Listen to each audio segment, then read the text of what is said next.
Ayan, magandang araw po. Welcome po sa aking YouTube channel. Ito po yung slab sa taas, sa third floor. Iwa-waterproofing po natin yan.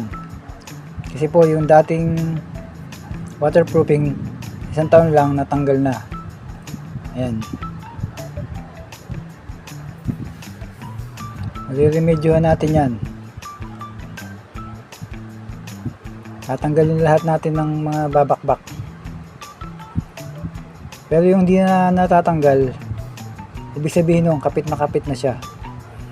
O yan. Pagkatapos bakbakin, papahiran natin ng concrete sealer. Ayan, pinapahid ko na po niya ay concrete sealer white. Meron din pong clear niyan. Kasi po yung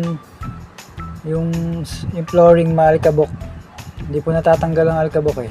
Kaya kailangan natin pakapitin yun gamit ng concrete sealer.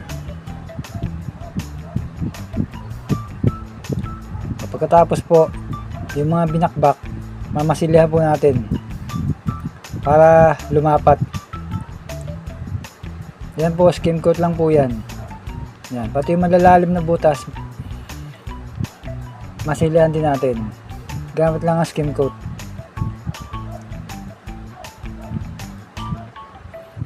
Pagkatapos po, kumupo tayo ng malamalang basahan, medyo basa lang.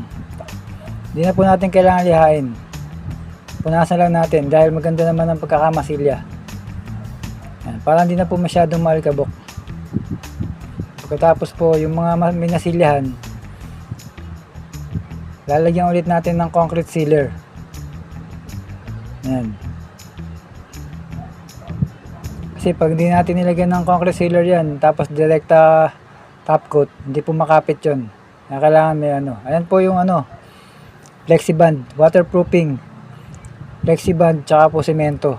Paghahaluin. Ayan po, yan. Papahid po natin dyan. Flexiband, semento. Huwag po masyadong malapot. Kailangan po malabnaw. Para po pumapasok sa loob yung waterproofing, mga crack, saka po yung mga butas-butas. So, pagkatapos po, pahiran na po natin ng top coat. Ayan po, acrylics po yan. Rubberized paint. At ayan na po ang finish. Ayan. Acrylics. Don't forget to subscribe.